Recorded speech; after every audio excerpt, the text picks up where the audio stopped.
रावण किस गलत फहमी में जी रहा था? रावण ये सोचकर जी रहा था कि ये सब कुछ मेरा है, सोने की लंका मेरी है, पुष्पक विमान मेरा है, 10 सिर मेरे हैं, मैं विद्वान हूं, मुझसे ज्यादा ज्ञानी कोई नहीं है, मैं हूं जो हूं। जबकि उसे जो कुछ भी मिला था ना, वो भगवान शिव से मिला था। क्योंकि ये हम सब जानते हैं कि रावण शिव का सबसे बड़ा भक्त था, क्योंकि उस जैसा भक्त कोई नहीं हुआ है। तो उसे जो कुछ भी मिला था, जितना भी उसका नाम था, जितना भी वो ज्ञानी था, वो सब कुछ भगवान शिव से ही उसे मिला था। वो तपस्या करता गया, भगवान उसे वरदान देते गए। अमर होने का वरदान भी भगवान शिव ने उसे दिया था। तो रावण ये भूल गया था, जो कुछ भी उसे मिला है वो किसी ने दिया है। रावण का अपना कुछ भी नहीं है। और इसी गलतफहमी में यही गलती इंसान कर रहा है। आज इंसान के पास जो कुछ भी है वो भूल जाता है कि उसका है ही नहीं।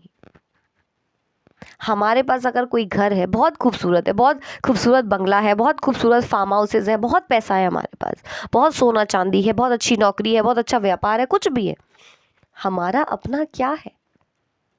हमारा तो अपना शरीर भी नहीं है। इस शरीर में जो सांसें हैं ना, वो भी भगवान की दी हुई हैं। जैसे रावण को जो कुछ भी मिला हुआ था, जो 10 सिर थे, जितनी भी शक्तियां थी, जितनी भी ताकत थी, बहुत बड़ा त्रिकालदर्शी था, वो दूर की देख सकता था, उसे पहले से ही मालूम था उसके साथ ये होना है। ये सब कुछ उसे भगवान का दिया हुआ था, क्योंकि वो भगवान की इतनी पूजा पाठ करता था कि भगवान उससे खुश थे, भगवान उसे दे देते थे जो वो मांगता था। तो भगवान से ही तो मिला था, उसका क्या था? कुछ भी नहीं। तभी तो आज रावण कहाँ है नहीं मालूम, नहीं रह पाया रावण अमर। क्यों? क्योंकि रावण का कुछ भी नहीं था। ऐसे ही इस दुनिया में जो भी इंसान इस गलत फहमी में जी रहा है, जिसको भी ये घमंड है कि ये चीज़ मेरी है, मेरा इतना नाम है, मैंने इतना बड़ा एम्पायर खड़ा करा है, मेरा इतना नाम है, मैंने इतना पैसा कमाया है, जिसको भी जिस भी बात का घमंड है, मैं उसे बता दूं कि तुम्हारा तो अपना ये शरीर नहीं है।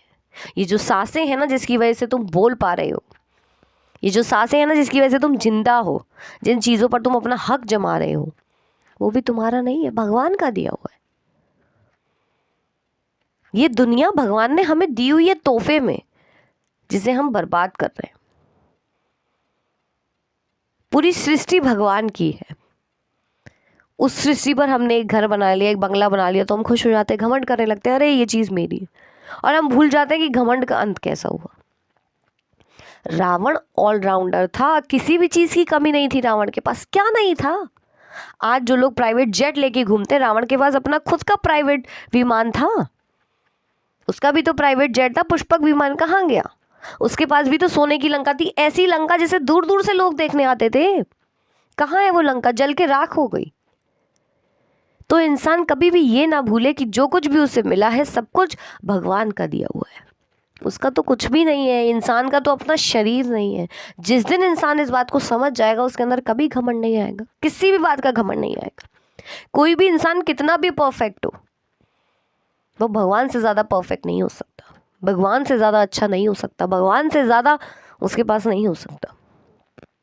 तो कभी भी अहंकार मत करो, घमंड मत करो, क्योंकि घमंड तो रावण का नहीं रहा। रावण के पास सब कुछ था, सब कुछ, ऑलराउंडर था वो।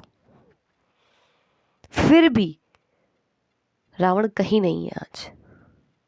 रावण को भी घमंड था, और उसका घमंड उसे ले डूबा। और इंसान को भी इंसान का घमंड ही लेके डूबता है। इंसान जल के राख हो जाएगा, फिर भी उसे घमंड है कि अरे मैंने इतना नाम कमा लिया, इतना बड़ा एम्पायर है, दुनिया मेरे आगे सर झुकाती। किस बात का घमंड है? भगवान को घमंड आ जाए, सोचो क्या होगा। भगवान की तो ये पूरी सृष्टि है, भगवान की ये पूरी दुनिया बनाई हुई है, पर भगवान को घमंड नहीं आता कि ये दुनिया मेरी बनाई हुई है। उनकी दुनिया पे हम रह रहे हैं, और हम घमंड कर रहे हैं कि ये घर मेरा है, ये बंगला मेरा है, ये फार्म हाउस मेरा है, ये बिजनेस मेरा है, ये नौकरी मेरी है, ये पैसा मेरा है। जबकि कुछ भी हमारा नहीं है, सब कुछ भगवान का है और भगवान का दिया हुआ है। तो रावण की तरह अगर घमंड करोगे तो जल के राख हो जाओगे। कभी भी घमंड मत करो कि मेरे पास ये है।